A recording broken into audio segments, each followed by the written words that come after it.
Hello, welcome again to the Spirit of Watercolor, and I'm just going to bring you another tips and tricks video. I'm still in the process and I'm going to get this finished this week, is the part 2 of the luminous flowers, but it does take time to plan it out and get everything prepared for videoing, so stay tuned, it's still in the works. And I just thought while we're doing that, let's talk about something that I think will really help everybody that's a watercolor painter, and it is at least my way, which might not be everybody's, but my way of doing sketchbooks, because I do think sketchbooks are very valuable to all artists, but also with watercolor, you know, drawing up in a small sketchbook, just, you know, a drawing sketchbook, Strathmore, is good to get their basic, you know, composition figured out. Some people like to do thumbnails. I always do bigger because of my vision, as you know. But I also wanted to talk about different kind of sketchbooks that I use because of watercolor and what I've found over the years that may be helpful to you. This is a terribly old book. I think the binder's coming off, but I should have put a little label in there. I just realized that'd be nice. But anyway, what I found is that when I do sketchbooks, not only do you write in them sometimes notes, that you also will do drawings in them, but I also have found that for me as a painter, I tend to try a lot of things on paper. I may cut them out or just glue them, and also photographs. So photographs that inspire me, maybe from newspaper clippings like that. Okay, I'm trying to hold my binder together. And something that I really enjoy looking at and then write about it. And I also do the drawings in here as well. So like here is a drawing I did of a person, and then I was writing about it, so that I have all the notes. What I did find is, oh, and here's one of flowers, because we're talking about flowers. So I found a beautiful flower. This is again my clematis, right? From the video on painting flowers. And I also did some drawing over on the side about it. So, and then I move over to, you know, paper, like to the watercolor paper to paint. And I found that in doing this, here's one of my dancers. I'm showing a lot more than you need to see, but you know, it's just a sketch and how I wanted to do it, and then I took it from there to an actual painting. Okay, and yeah, so this is one way that's very helpful. Again, this book is incredibly old. I need to tape it back together. But the other thing I was doing, which is very similar, is I found these note sketchbooks. They're kind of nifty if you like that kind of thing. Now this is, again, regular drawing paper. So, but what I found was that, oh, this one's the used one. I lost the cover of it. But I've done some, you know, watercolor sketches, and I've just glued or taped them on and wrote notes about how I did them, okay?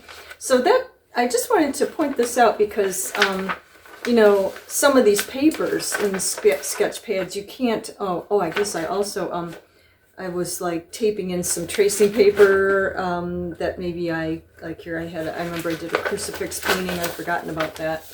It's been in quite a few little exhibits and galleries and shows and stuff. But I started with this traced cross, and then I think I took the cross and I put it, you know, on the paper so it would actually block off the area like masking fluid, and then paint it over, that kind of thing. So I put in one just to remind me of how I did that. So these things are useful for future works or just how you do things. And also, what was I going to say? So these are kind of nice, these note sketchbooks. What I have found, though, my experience here is that I end up, you know, doing paint sketches and then putting them on. So now I've actually purchased my little sketchbook, which you may have seen. Let me grab that really quick.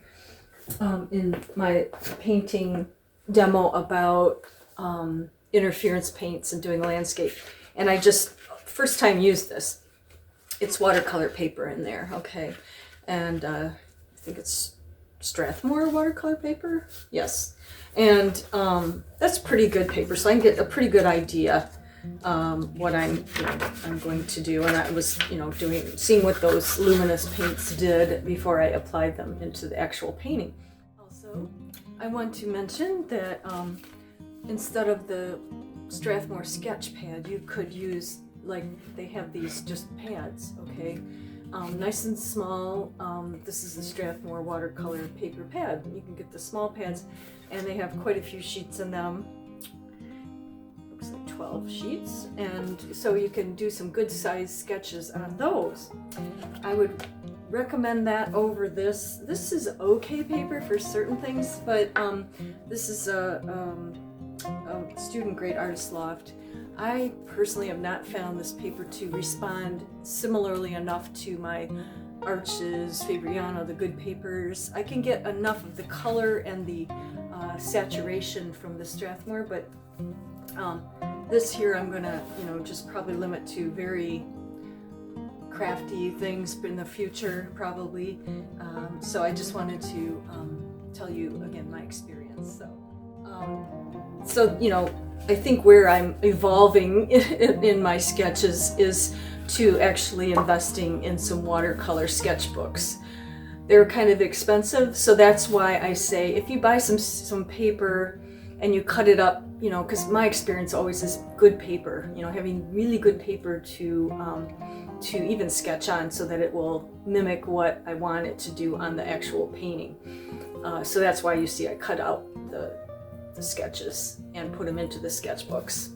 And so that was just my little tips and tricks as far as how to go from sketching to a painting. It's often the best thing to do. I do recommend it. I don't always do it because, like I said, sometimes I just get into a painting, I can't wait.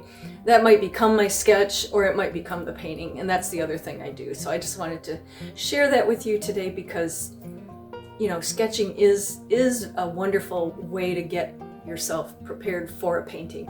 But as far as using it with watercolors, I have found that I do it differently, and this may be a help for some people. So I just wanted to use that, share that with you today. So I hope that's a helpful tip, and that as we move into our painting of flower here, I may actually do some sketches too.